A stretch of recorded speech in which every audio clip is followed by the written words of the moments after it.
We should be online now. Yeah, we are live. That's good.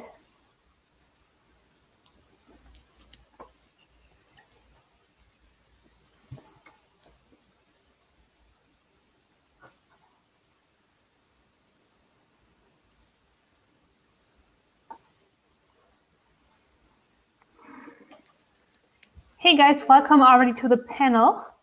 We're just going to wait a couple more minutes and then we're actually going to get started.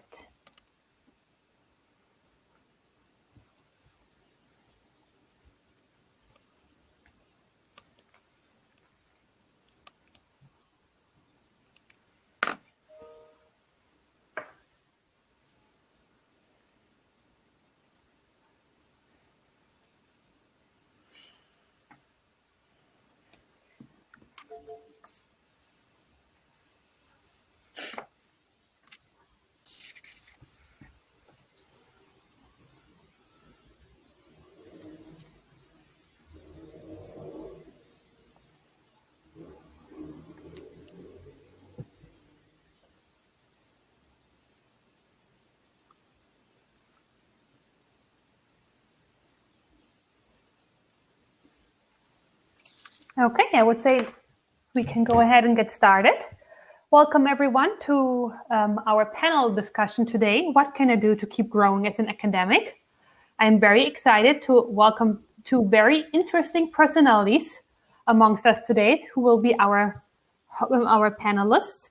We have Dr. Catherine Scafidi and Dr. Daniel Edis.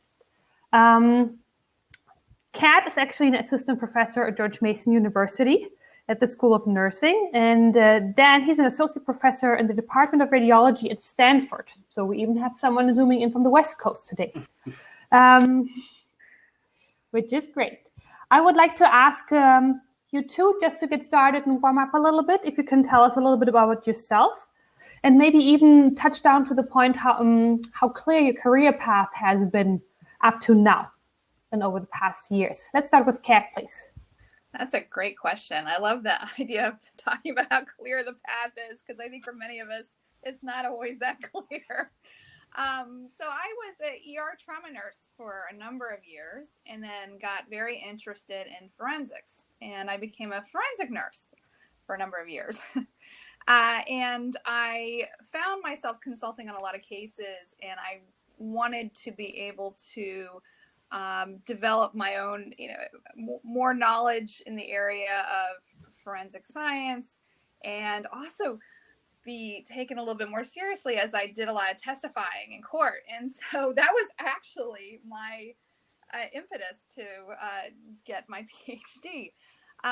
For those of you who probably don't know, in the nursing realm, there is actually a doctorate of nursing practice and a doctorate of philosophy, a PhD. The DNP didn't exist at the time that I got my PhD, so I went the PhD route. Thought I would never do research. I have no interest in research.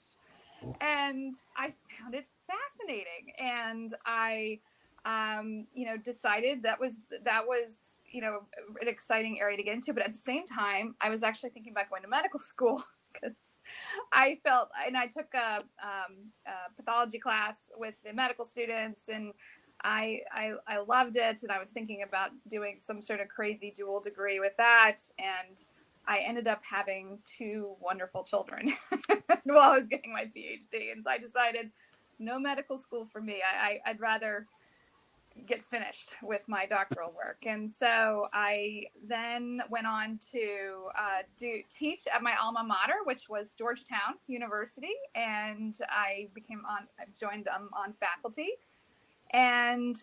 But I felt really more of a calling to do research. And so I just tried to do some research and apply for some grants all by myself, figure things out. And then I decided to go to a university that does more research, and believe it or not, that was George Mason. So I continue there now as an assistant professor, working more with doctoral students, actually.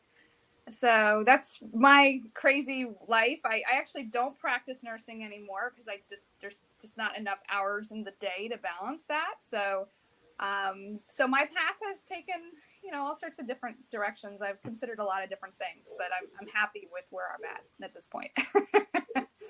But life is short. You never know. Something else might happen. Yeah. Nice. And Dan, would you like to share a little bit about yourself?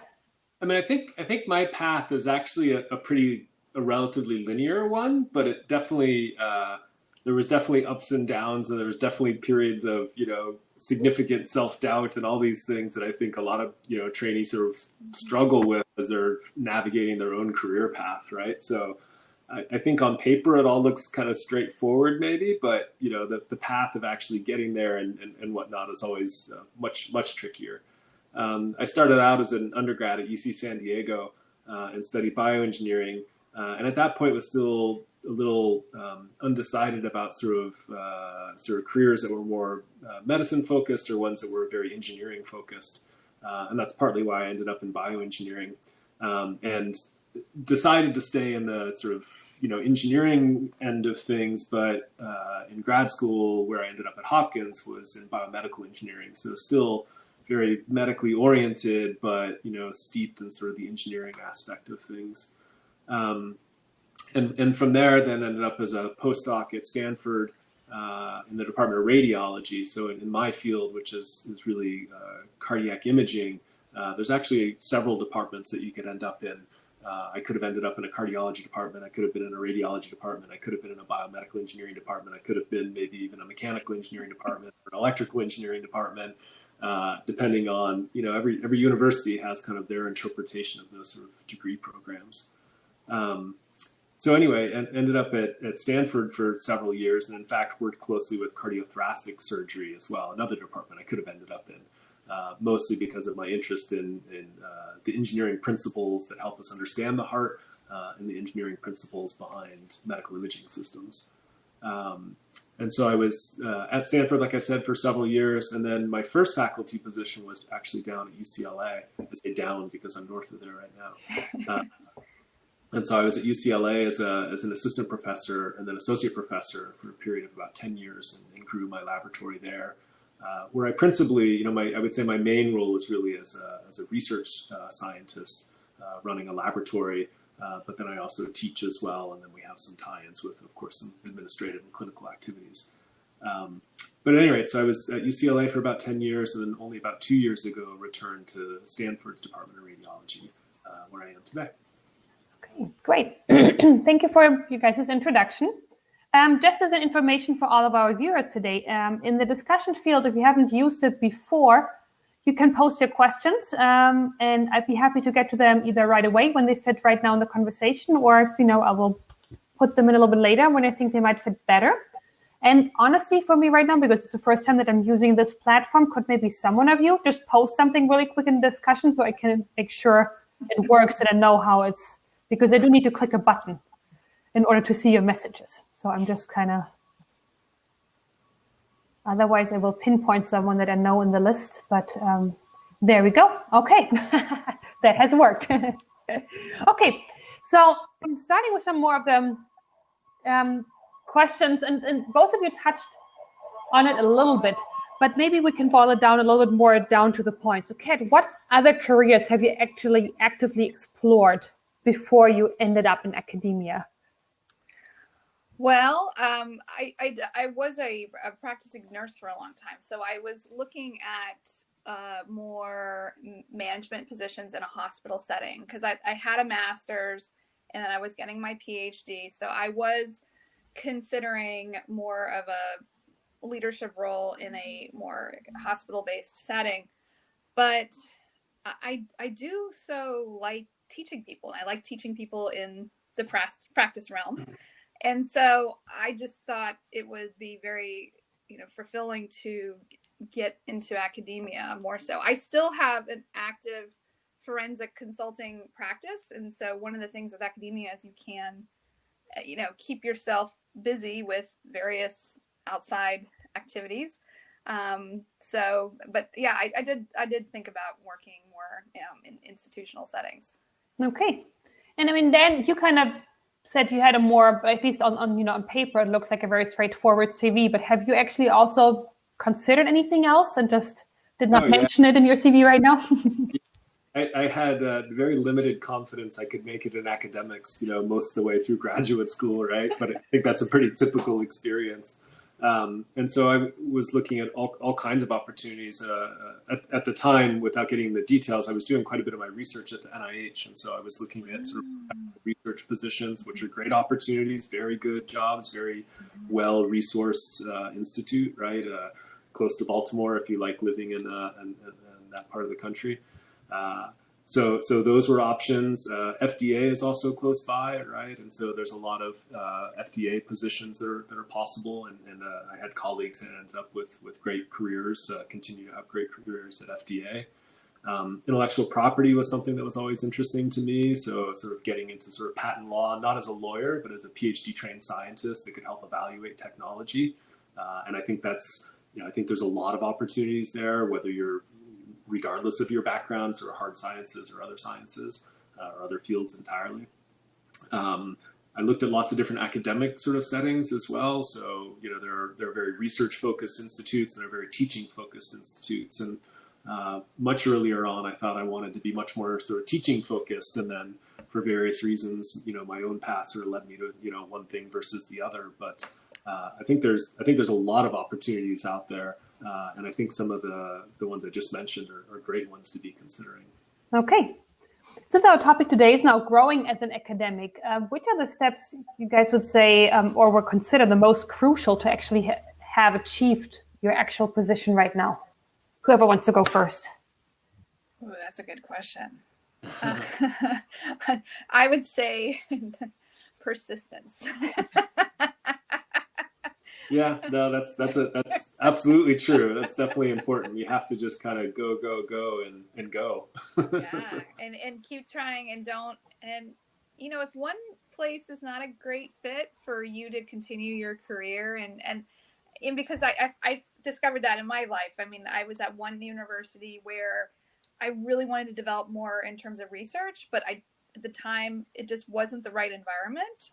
Don't be afraid to have to kind of go somewhere else to get that. And, I'm sure you maybe experienced it. Yeah, no, for sure. And related to that is your network, right? Yes. And so, the network of colleagues that you build around Yes. you, both your peers, because a lot of your peers are likely to continue in similar paths, whether that's, an industrial sort of path or an academic path or a business path or whatever. But those connections continue to come back as valuable. And then, if you're really thinking, academically, then, meeting is, the people that are, I want to say sort of important in your field, but really more so doing things closely related to the things you care about, right? Regardless of their importance, right? It's more about, sort of having a network of people that think about the kinds of problems that you think about and have the concerns that you have. And building that network, I mean, for me at least, has been absolutely critical. I think a lot of our career path, I make this comment a lot of it is a little bit random. It's statistics, right? But the more you can do to bias the statistics, the better, right? And you can do that by having good networks. You can do that by publishing. You can do that by being at conferences. Go to conferences. That's a great thing. That's a great way to build networks. Yeah. And then you kind of touched on this one, so I would like to follow up with that question for you right now. So does it mean you had a specific strategy to actually achieve your academic position, or did you not just go with the flow, but it sounds a little bit like this right now? Yeah, no, for sure. I mean, there were definitely papers that I would read that I thought were amazing, and I really wanted to know these people that wrote these papers, right? Because it's the people that did the work, right? And so, to not I guess I went a little bit out of my way to find these people at a meeting and say, hey, I saw your paper and this thing is really fascinating to me, and I want to understand more sort of how you conceived of the solution, or how you found your way through this problem. And I think that ended up being more valuable than I realized. It wasn't really with my career in mind. It was really more just my curiosity. But I think being proactive and kind of finding and meeting these people can be important. It was certainly important for me. Okay, Kat, did you have a specific strategy or? I don't think I had I sort of set out a plan. If I wanted to get to a certain grant or certain project, I had to kind of break it down into, all right, what do I need to do first, and then who do I need to know to do that, and so I think I created sort of a plan. But to be honest with you, so, some of it is just finding your way and showing up. Half the time, everything is about showing up. So if you think that might be a good fit for that committee or that conference or that meeting or those people, just show up and see what happens. And then, trying to take every opportunity to absorb what you can along the way, I think is a good strategy. Yeah, and I think you can't kind of wait for it to happen. You have to kind of it's not going to fall in your lap. It's not going to fall in your lap. And I think that's hard, right? Obviously, there's a spectrum of folks that are sort of, from introvert to extrovert and have different degrees of comfort of, sort of raising their hand in a room to do a thing. But I think, to a certain extent, you have to be your own advocate, right? It's only going to help. It's only going to help. It's hard, but it's only going to help. Okay. Let's talk about your day-to-day roles a little bit, and maybe, leave out that COVID is right now impacting all of our lives more or less. But so what does a day in your typical life look like, if there's any kind of routine or anything? Let's start with Kat, please. Gosh, I wish there was a routine. I think that would be great. I not really. There's not really a routine. Some days are more heavy in meetings, unfortunately. Other days are more heavily involved with students. And then other days I try to dedicate more towards my research or to writing. And you try to carve out those pockets of time for each. And some weeks go more towards one concentration versus the other. And then you have to then revisit it and say, okay, well, next week I've got to spend more time on this. So I don't think for me, at least, there's not a general routine. And then what about you? My week's reasonably structured. So I have a research group that's about 15 people now, and I have a pretty high touch approach to running my lab. So I spend at least an hour a week with each of them. And we also have 2 lab meetings a week to sort of keep projects moving and troubleshoot and talk things out. So, pretty quickly, half my week is just, meeting with my team, right? Sometimes there's smaller group meetings as well. We need 3 or 4 people in a room to work on one particular problem that's someone's stuck on or whatever. Mm-hmm. So as I sort of mentioned this before, but I mean, my profession is really heavily research focused. And so I probably do spend, 80 or 90% of my time doing research oriented activities. It's not at the bench and it's not, coding my computer as much as I used to, but in working with my team, that's kind of how I do research now.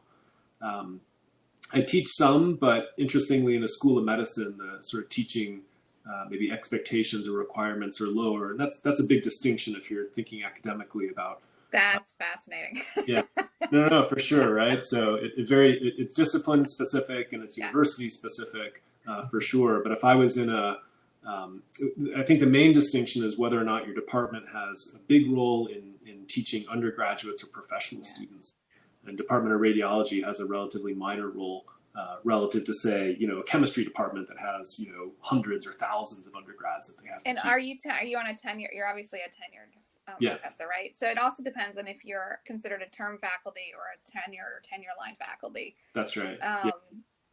In terms of your priority. Yeah, and there's a lot of subtlety to it. So it's a good thing that Kat brought that up.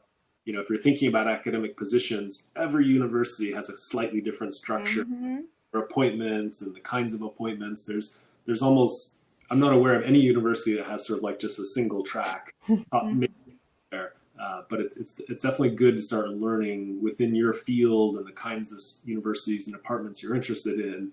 How do the professorial appointments sort of work? Because oftentimes there's several options, and they have pluses and minuses, arguably.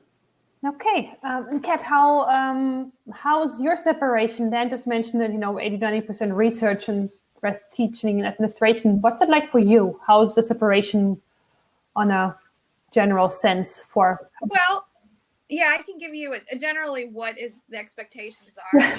It's sort of what really happens might be very different.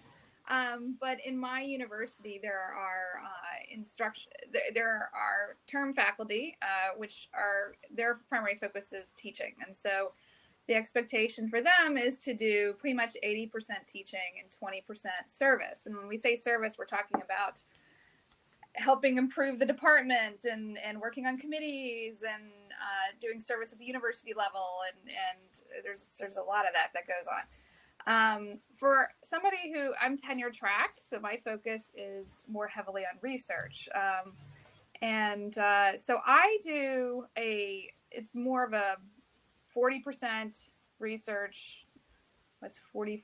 I would say about half of my time is in research, and then I have about 40% teaching and then 10% service. So, but it does vary. And that's the other thing you have to be, when you start looking at job positions, you have to be thinking about what are their expectations and am I going to be able to meet those expectations in terms of what they want in terms of service and research and that kind of thing. So monitor your time. Yeah. I'm sorry, Dan. Yeah. No, I was just going to say, usually the percentages don't add up to 100. No, this is what they want. It's like usually, you got to get up with weekends, you're doing some things, and you got evenings, you're doing some things. I was going to take one of the questions now that arose in the discussion. And what, in your opinion, is the most important advice that you can give right now if, our viewers want to be in academia in the future? Yeah, I mean, I could offer at least a couple things. I think communication is incredibly important, and people sometimes maybe take it for granted or don't think about it as carefully as they could. Being a really clear communicator can help you avoid, I would say, 90+% of problems, right? And so, like, authorship is an easy example that comes up a lot. So how do we decide authorship order for a particular project? And then the first rule, we have a bunch of rules for the lab, and number one is talk early, talk often, right? So if you're talking with your colleagues, your professional colleagues, people in your lab early, and you're doing it often, almost all these problems go away. You can avoid a ton of conflict with that alone. So that would be my number one. Mm-hmm. Oh, that's a great one. I would totally second that. Good communication skills, whether or not you're communicating through an email or live. I mean, and that'll come through in your interviewing. I completely agree with that. Having good communication skills is key. And for email, I mean, we do so much email communication.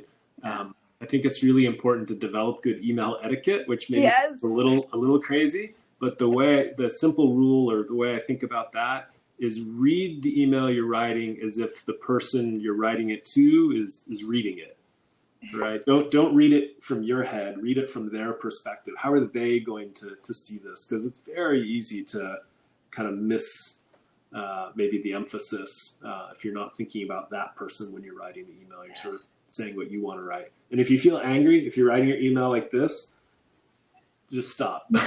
Well, if you feel angry, don't send it. Sleep on it. Come back the next day and then take a look at it.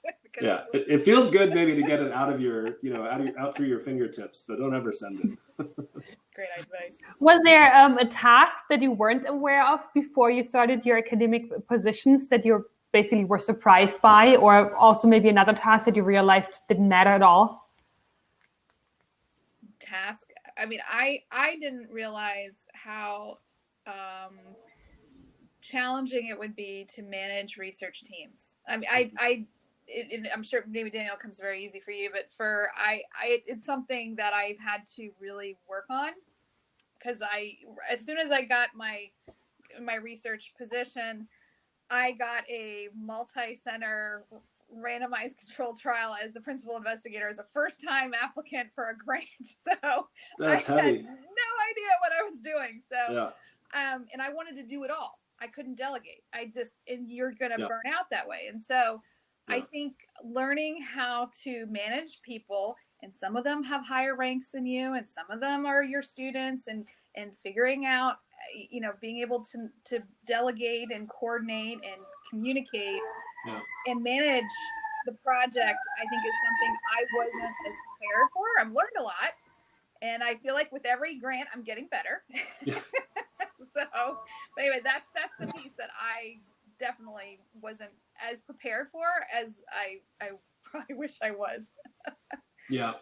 I mean, there was, when you first become faculty, the role changes substantially from having been, say, a postdoc or a grad student or whatever you were sort of doing immediately before that. So there are a lot of things that you don't learn as a trainee that suddenly you're responsible for.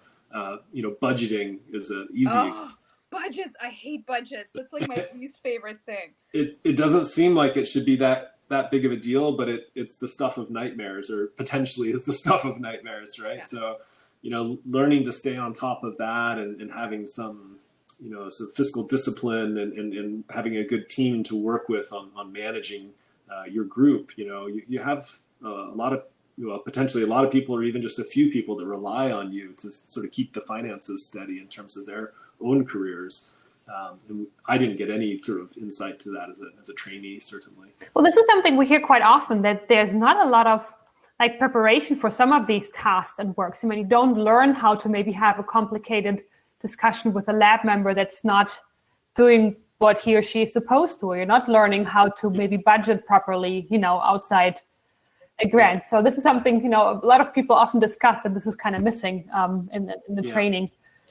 Yeah, you need to find your advocates, right? So when you do sort of land a position, you want to quickly figure out who can help, right? And they're all going to be busy, and they're all going to have a million things, but there's going to be some people that'll be able to sort of at least take your phone calls and at least give you some guidance that Find a mentor. Find somebody who you can tap into as a mentor. It doesn't even have to be in your department or in your office. You're just somebody. Yeah. And I think you should comfortably go to your chair and say, I'm told I need a mentor. I don't know why I need a mentor. That's why I need a mentor. Let's move on to a little bit more skill specific questions. We also received a couple of those now in our chat box. One of them is, what are some of the important things and skills you think a grad student or postdoc should pick up in that time that could be good in preparation for an academic position or to start your own lab, etc.? I mean, a big one certainly is grant writing, right? So I think almost everyone sort of learns about writing abstracts and papers and giving talks and kind of communicating their science that way, which is incredibly important. But I think there's a highly variable degree of how much preparation or sort of training people get in grant preparation, which across all disciplines is almost always required. So if you can get that experience, that's important. I oftentimes say, how could you be expected to write a grant that will get funded if you haven't read 10 or 50 grants that were funded? So probably within your institute, you can ask, politely, for a confidential copy of someone's grant that was funded, and you want to learn from those, because it's very different writing a grant than a paper. They're similar skills, but they're quite different tasks. Okay. And I will say, maybe some of the social sciences, not everybody's had an opportunity to do a lot of publishing, perhaps in their PhD program. So I would definitely, try to get some experience with either classmates or with your mentors or your chairs. I don't know what the requirements for your dissertation, because I think a lot of you guys are PhD students who are listening, vary, but some don't be afraid to immediately try to publish your dissertation work. And the PhD program I work with, they actually create 2 publishable manuscripts by the end of it. But make sure you come at the end of your dissertation with the goal of getting it published, because that will help you academically in your career path, as well as, getting that kind of experience. So that's one thing I would think about. And you guys keep mentioning networking, finding a mentor. The question was raised, and I think that's very appropriate. And nowadays, times where we don't have any in-person conferences, it could be difficult to actually, build these networks. And so one of the questions that was raised was if you have any advice on how to still get it done in those times right now where we're not in person. It's a good question. I mean, it's obviously going to be very sort of person specific, both the person interested in sort of, making these connections and then the person that they're making the request to. But in some ways, there's a real opportunity now that the barrier has dropped for people to show up at someone's lab meeting, right? And so I think maybe I wouldn't do it entirely comfortably, but I think there's a space now where you could email someone and say, hey, I think the work in your group is really interesting. I think we're working on something that's related. Could I maybe just give a 15-minute presentation in your lab meeting or something like that? I think a lot of people would be open to this, right? The ability to sort of do virtual discussions is actually, I think, accepted 1,000 to 1 relative to what it was, back in February. Okay. I think there are opportunities to reach in that I would think about. Okay. And Kat, did you have any other idea or suggestion? Yeah, I mean, I think what Daniel was suggesting makes a lot of sense in terms of, how to broach that particular challenge. So, and since you're spending a lot of time teaching, though, how do you have any recommendation how much time, especially postdocs, should spend, on teaching, if they're, for example, even just on a broad experience or general, let's say they have a 4-year postdoc, how much emphasis they should put on it in order to get an academic position? Well, you cannot get an academic, well, I should say you can't, but it is very unlikely that you're going to get any academic position without the requirement of teaching. So you should have some teaching experience, and it's good to have some teaching experience. And so I'm trying to think back to your particular question. So I would, in terms of negotiating a postdoc, I would definitely make it very clear when you are starting that plan with the postdoc and set what those expectations are in terms of how much teaching you're expecting of them.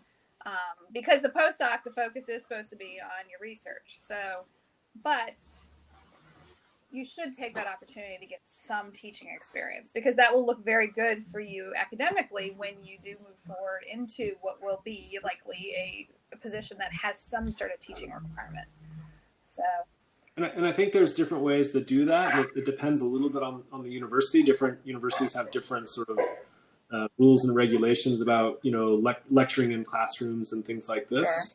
Sure. But you can also make opportunities, I think, right? If you put together a 4-lecture series on your specialty topic and, had a bunch of grad students come and listen to your lunchtime seminars, I think you can convey that in a way that's pretty convincing to people. So that's a great idea. If you're in a situation where you sort of don't have an obvious opportunity, I think you can make these opportunities. And you can also approach faculty and say, hey, I know you teach this one class. It's awesome. And it's not that, it's close to the kinds of things I'm interested in. Could I give a lecture? Could I give 2 lectures? If I gave those 2 lectures, could I please grade the homeworks also? Right? Please do. There are ways, to find entry, into these kinds of things. And I think most people will at least politely consider it. And then, there might be other things that, make it difficult to say yes or whatever. But again, you have to be your own advocate and think creatively about it. Post a bunch of YouTube videos of you, presenting material and show that, maybe some people can get there, find it and like it, right? I think applying for postdocs and applying for academic positions is a lot different than it used to be, because you could put links like that on your application, or you can showcase the fact that how you're able to present to others. So in a way that's pretty approachable. So something else that has been brought up a couple of times, that's why I would like to touch base on that as well, is that, even academia is not just academia anymore. It does have some political dynamics to it, where it doesn't necessarily matter always how good your research is. Sometimes it really matters who you know or who the reviewer will be. And so the question was asked if there's any advice you can give to navigate these issues that maybe sometimes seem, unfair, or at least, disadvantage to some of us. Oh, that's a great question. Yeah. No, go.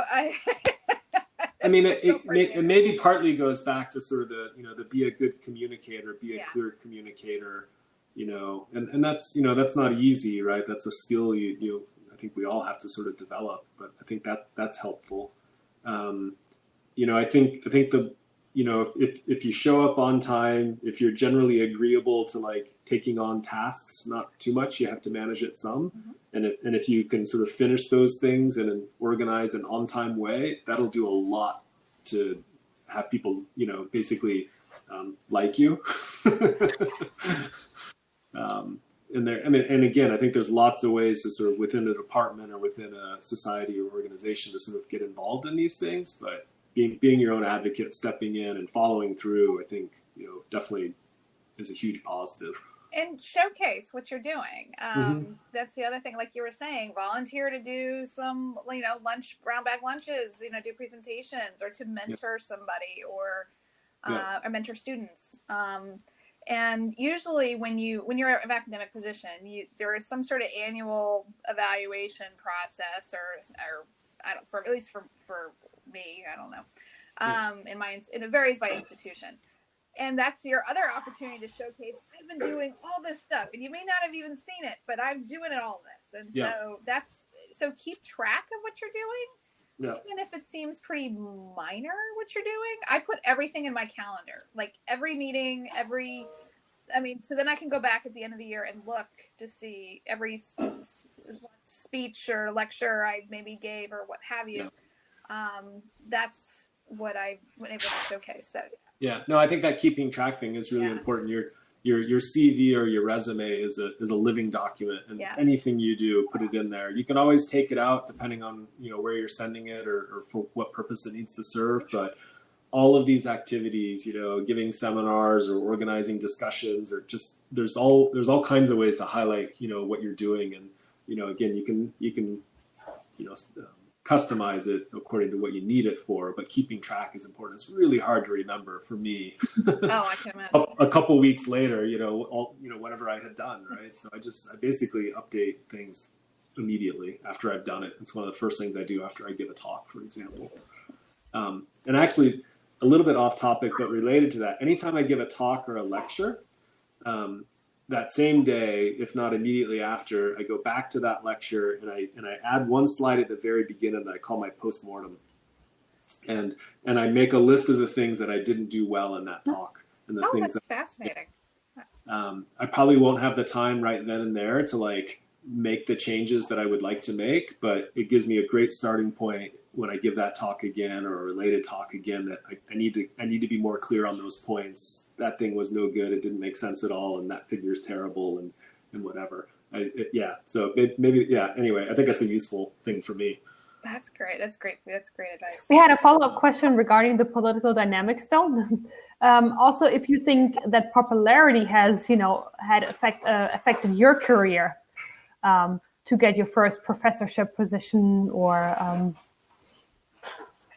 is it like personal popularity? It was just asked about popularity. I would just assume at least that you were known. I would assume that you were at least, already known by maybe even the people that were going to hire you, or that you would be able to be recommended as, yes, I've heard of that person before. This is how I would take the question right now.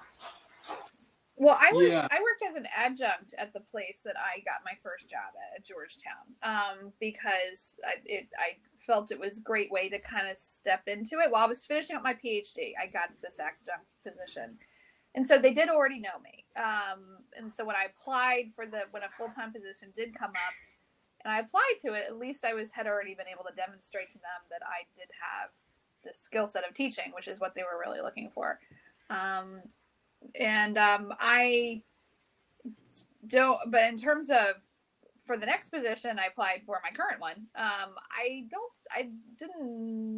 know if there was a popularity issue. I think I just came in very excited and put out a really strong resume, and just gave a good presentation, which I practiced like crazy. And because usually when you do an interview and you're called in for a faculty position, you are expected to give some sort of presentation. Yeah. At least that's what it has been at the last institutions I've been at. So have a great presentation that you've well rehearsed and feel very comfortable with, and kind of try to wow them on their feet, kind of thing. Did you want to add to that, or Dan? Well, yeah, I'm looking at the chat because I think Cynthia was sort of clarifying a little bit more. I haven't looked at the chat side. Yeah. I see. Yeah, so I think part of our question is related to sort of the popularity of the research area that you're working in, and should you work in a hot topic? Okay, good. Should you push? Should you sort of steer your research towards a hot topic, or maybe just keep doing the thing that you've been doing? If I think I've got that right. It's a very good question, right? So the challenge in pursuing a hot topic is I think people will look at it and say, oh yeah, they're doing something really cutting edge, but it can also be the level of competitiveness can be extremely high. Yeah. Right. And so that presents a challenge, right? And sometimes those really hot topics are maybe being pursued by senior investigators with giant labs and virtually unlimited resources, right? So that can be really difficult unless you have a really unique insight to the problem or something. So I think those are hard decisions, right?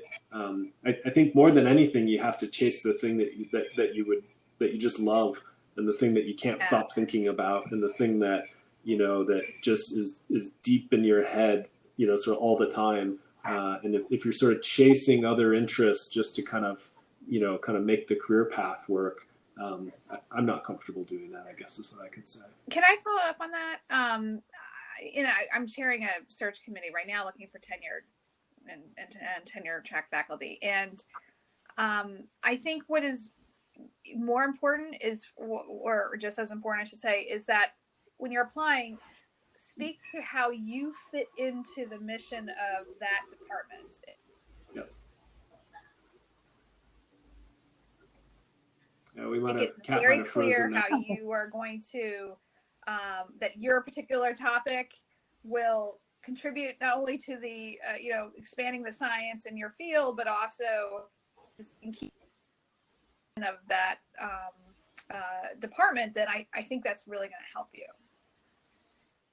No, that's right. I mean, that hiring committee is ideally want someone that fits, right? And that's the fit is a lot of things, right? Your research, your teaching, and these things have to be a good fit. They can't completely overlap with someone that's there already because they have that expertise already.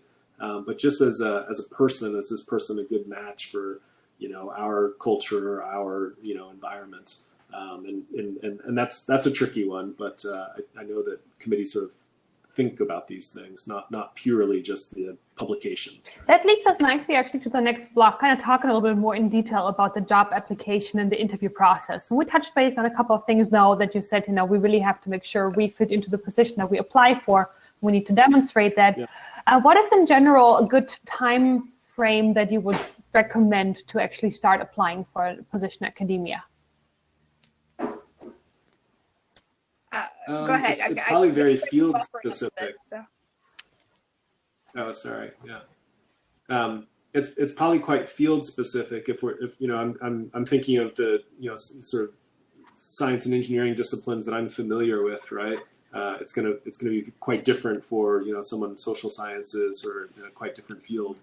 But for things that are roughly related to the kinds of things that I do, I think it's difficult to start expecting success in a faculty applicant process with less than kind of 2 years of postdoc, and that again, it's going to depend a lot on if you have awards, or you were able to secure some independent funding already, or if you have a really high profile paper, or maybe you don't quite have any papers yet. So there's a lot of, sort of variability there. So I don't know if that's exactly the question you're asking, but that's when I start thinking about it. The search process is long also, right? Yeah, but let's say we have a third year postdoc, for example, and starting to think, it's like, is the third year good to say, in a year maybe I would like to start, or would you say plan actually for 2 years until you find a position? And what would you think? I would definitely give yourself at least 2 years to try to find a position, because that first search, it's very time consuming. Every application you write, just like Kat was saying, it has to be written for that institute. You can't just take the application you have and resubmit it, right?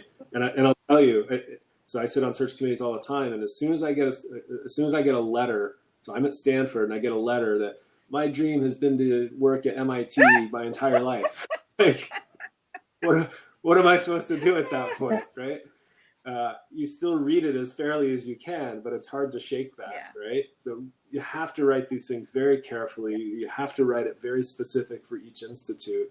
And that, honestly, I think that first year for a lot of people, you're just going to learn. If it turns out great for you, that's wonderful. But I think people probably have a higher likelihood of success in the second year that they start looking for positions. They just know what they're doing more at that point. They're much better at giving a talk. They're much better at, the one-to-one interviews and the dinners and the lunches and all this kind of stuff. And Kat, would you have any other advice that could help to prepare, the resume for the specific position?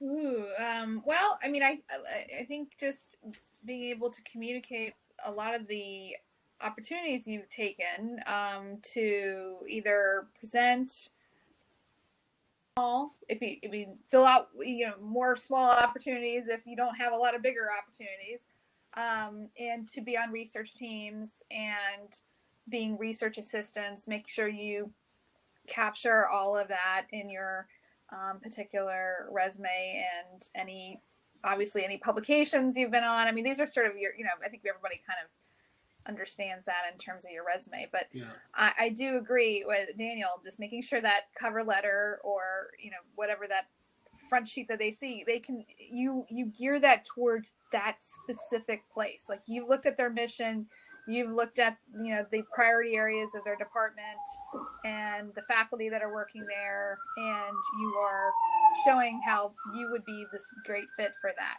So and thinking about what goals are in terms of your future plans as well. So,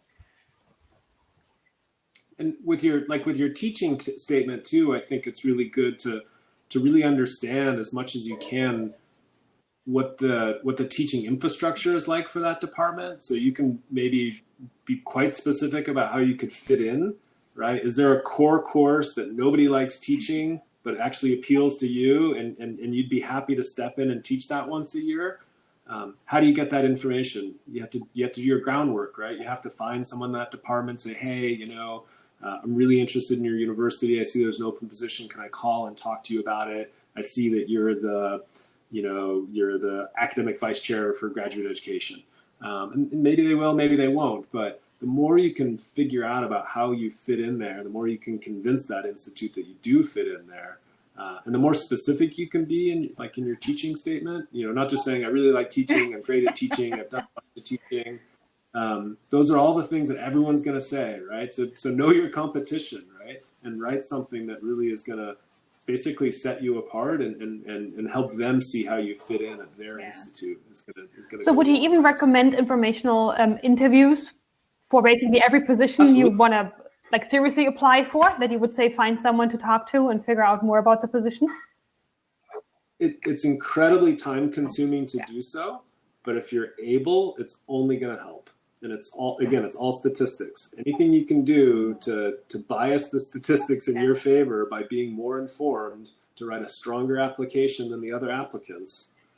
I found a former colleague who I knew who worked at George Mason, and I went to lunch with him. I took him to lunch, and I said, tell me all the good and the bad of this school before I throw my hat in the ring. And that was just incredibly important. Yeah. And oftentimes someone will know someone. So if you're not comfortable sort of directly being in touch with someone, your advisor or someone in your current department will probably know someone, or they were previously at that institute. There's lots of ways to kind of make those connections. It might take a little bit of persistence. People are busy, There's some, get back to the email etiquette thing. I usually give people a week. Send an email, they're busy, everybody's busy. If you don't hear anything in a week, I think it's polite to say, hey, I know you're busy, but I really would like to touch base with you. Even just a quick email note from you would be great, so helpful. Something. And sometimes, I'm sorry to cut you off there, but sometimes it can also seem though in, even cover letters or in certain resumes that it's very comparable what people who apply for the same job have achieved. Do you guys have any recommendations how it's still possible to actually, stand out besides the things we maybe touched base on so far, but anything else that you can say, could be good to really, stand out from the rest of the applicants?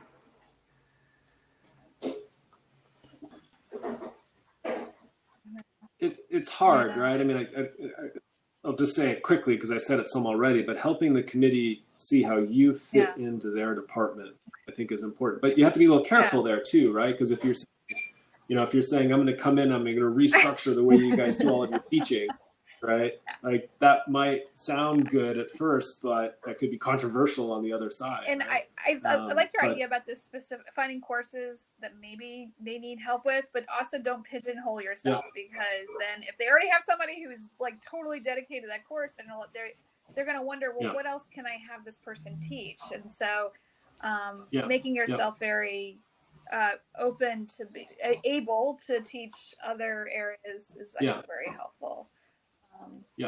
And since we're, most of the interview process has been moved virtually right now, would you have any advice, recommendation, what not to do during a Zoom interview, or at least, what really to look out for, just to learn from? Definitely. And I say this because we interviewing doctoral applicants and that kind of thing. Be on time, be early if you can, and just be on time. Be well presented. I mean, I don't care what you look like below your shirt, but make sure what's behind you is not distracting. I don't want to see any open bathroom doors or anything like that. It's a very professional backdrop. Obviously, you got to keep people from coming in. I mean, most people, we're understanding, home environments are chaotic, but try to keep distractions from coming in and try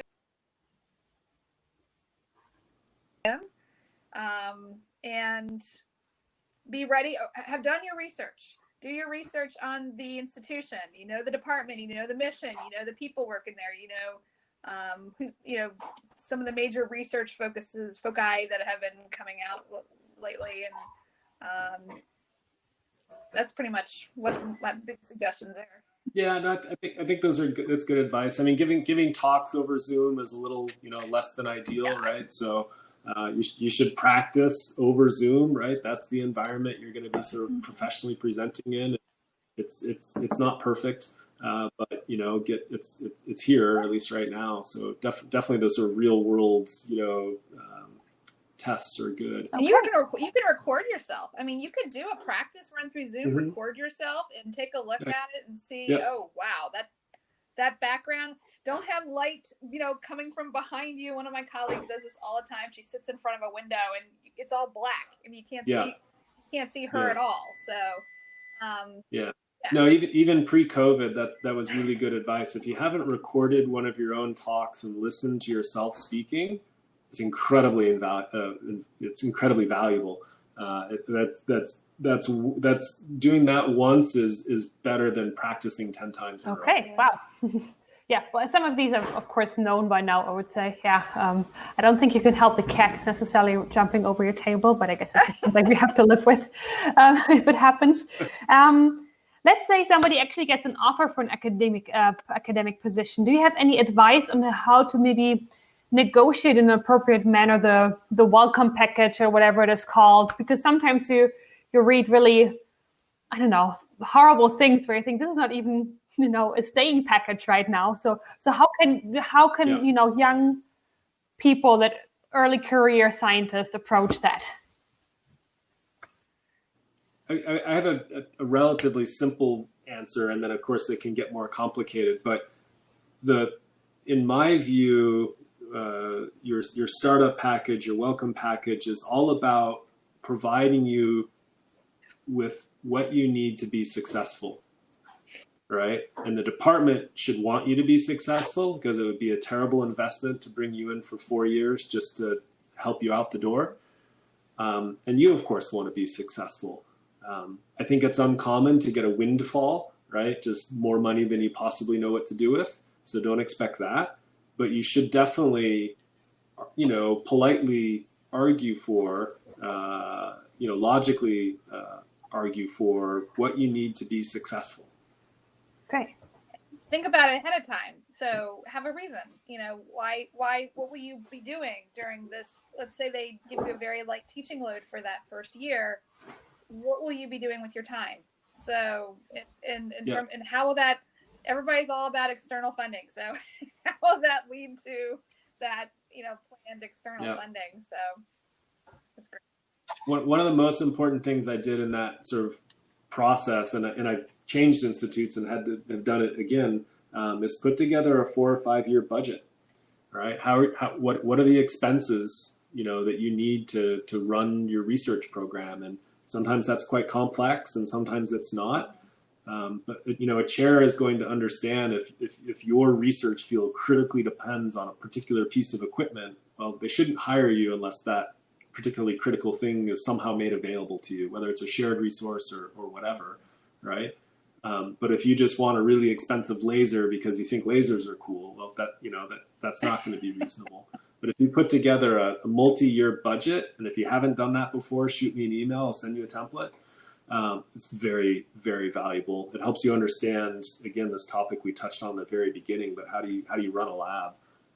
And that'll help you with budgeting grants as well as your own lab. You basically gained that. I mean, of course, now you have that knowledge, and now you're easily capable of creating this. But when you started creating your 4 or 5 year budget for the first time, would you ask more advanced or superior colleagues for that to get examples, or how would you get to those? Okay. Yeah, no, I think that's exactly sort of how it got started. That someone said, well, what you need to do is put together a budget. So I got their template at some point, and again, it's going to be very person specific and field specific. But I think just having a starting point, gives you the things you should be thinking about, and then it'll be institute specific as well. Some things are assumed to be sort of covered. It's some mechanism, and other things are not at all covered. So you have to buy a desk, whatever. Okay. Or hire a research assistant, or that's the other thing. I mean, or go to conferences, or the travel. Yeah. What is the opportunity to be able to do that? Because that's so critical to your network development. So. Yeah, but I think that, not to hit on it too many times, but when you're in that phase of negotiating, it's all about being successful. It's not about what I want or what I need, or how much how many bags of money I get, right? It's about what I need to be successful. And this is my picture of success. My picture of success is writing these grants, and they won't all get funded, but some will. My picture of success is writing these papers and mentoring these students. And if your chair agrees on your picture of success, then the offer letter should come into alignment. If your chair thinks, well, that's going to be too much for you to do in the first 4 years, let's narrow down the scope, then at least there's a discussion. Okay, before we wrap up, I would like to ask one of the last questions that was asked in the discussion portion, that as a professor, it's very hard to stay involved in administrative positions and doing research. So often we hear that these two are mutually exclusive. Any suggestions how to balance these two? And now everyone is quiet. And I would add a lot of it's service related. So it's not even just having an administrative role, like a formal administrative role, but also you have to balance with your commitment to the department, because they want you to be involved with X, Y, and Z, either in the department and even at the university level. So how you balance it, you just have to know what the expectations are, and make sure everybody's aware of what you are doing. So don't volunteer for some committee and not tell your boss about it, because make sure they know, because then they understand what the time commitment is for that, and can recognize what you're doing work-wise. So